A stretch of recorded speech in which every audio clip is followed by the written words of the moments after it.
June 20, 2024, simpleng buhay sa aming probinsya. Hello everybody, welcome back to my channel.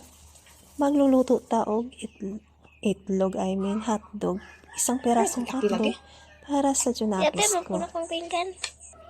Ayaw kasi niyang kumain ng isda. At ang gamit ko dito ay wood fire. Panggatong ng kahoy dahil wala kaming pambili ng gas stove. Simpleng buhay nga lang naman. Pagkatapos maligo ng anak ko, ay nagpapasuklay itong junakis ko. Naglalambing talaga to.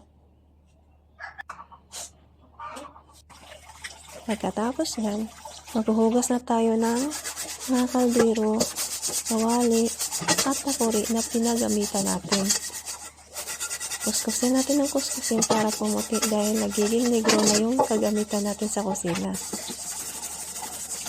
Pagpasensyahan nyo na po dahil nasa kubita ako nag-is-is or naghugas ng mga kaldero dahil wala kaming lababo. Malay mo balang araw magkaroon na kami ng lababo. Pero hindi pa siguro sa ngayon, baka ilang taon pang aabutin bago kami magkaroon ng lababo. Wala pa kasi kaming pera, pampaayos at pampagawa ng lababo namin kaya sasiya muna tayo mag-kuskus nito. Huwag yun na lang akong i-bash. At ayan, sirang-sira na yung kalan natin. At magluluto ako ng isda na galing sa freezer. Kukuha lang tayo ng konting piraso para pang ulam lang natin. Ganito kami katipid dahil may bukas pa. Yung iba po, para bukas na naman yun. So, piprituhin natin. At umuusok na itong apoy natin. Parang tambutso ng motor. Pagkatapos nito ay kakain na tayo. At mainit ang apoy sa malamig na panahon. Ulam yummy na yun para sa amin. Napakasarap na yun para sa amin. Dahil kami ay laki sa hirap. At may kasama pang mangga na hinog. Galing yan sa likod ng bahay namin sa puno ng mangga ng mama ko. Pagkatapos namin kumain at ako'y nagwawalis. Kailangan natin linisan yung sahig dahil ang daming dumi. Kailangan araw-araw nating walisan ito para hindi dumikit sa paa natin. Ang pangit naman siguro pag tumira tayo sa bahay ng marumi. At lagi tayo dito nakakatambay. Ito nga pala yung sala namin.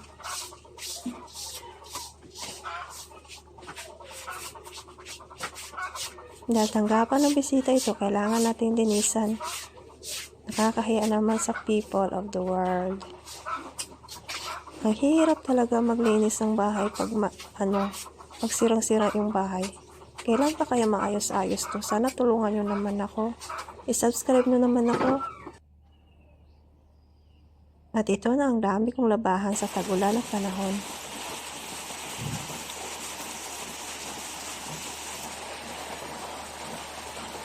Ang yayabong na ng saging ng papa ko.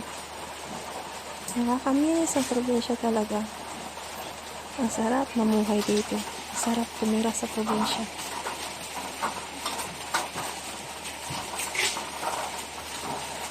At ito ay nag-iipon ako ng tubig. Kailangan natin mag-imbak ng tubig dahil di natin alam ang ulan kung kailan titigil. Kung hindi titigil ang ulan, yung tubig namin ay malubog ang mong tubig sa Bisaya. Kadili na ko magtagalog kay pisdak man talisod na akong sig Tagalog. Kaya tag-ulan man, malamig ang panahon, gigutom ang mga inday pagkahapon. Kailangan magluto pa og makaroni. Ang pira-pira naming makaroni ay niluto ko. So, kailangan itong hugasan ng makaroni.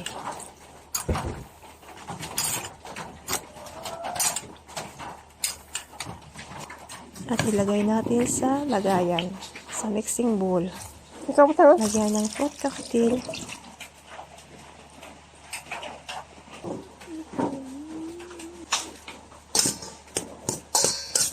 Ay mekos-mekos na to para ma-mix. Butter. Lagyan ng all-purpose cream na tira din na galing sa ref. Tapos, condensed milk para may tamis naman. Para magkaroon ng langgam. Pagkatapos itong, hindi ko alam ano itong ginawa ng pamangkin ko. Buko pandan. Sayang naman ang tagal-tagal na din ito. Kaya ginawa niya. At ihalo namin ito sa macaroni. O diba, may color green. Napakagandang tingnan. May color yung macaroni natin. May buhay. Ay, kabuhay-buhay na.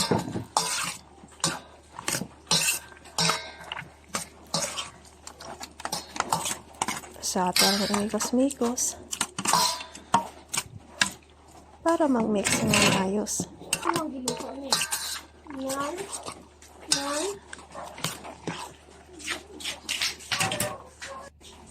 Husidihang natapos na. Di mangaon na ta guys.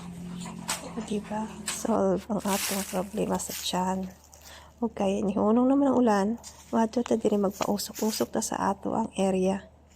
Huwag mamunglay ta diring dapita ka atong kasoy kulaputan ng maayong mga sagbot. Pagkarikahan ng sagbot guys. Kinahanglan na tumahawanan o tanawa na po na akong kasoy nga gitanom. Kulaputan na. That's all for today's video. Thank you for watching. Bye-bye. Please subscribe my channel para mutubo akong channel at magkapera naman mamonetize sa putawon ta. Para matabangan po ko ninyo please. Bye-bye.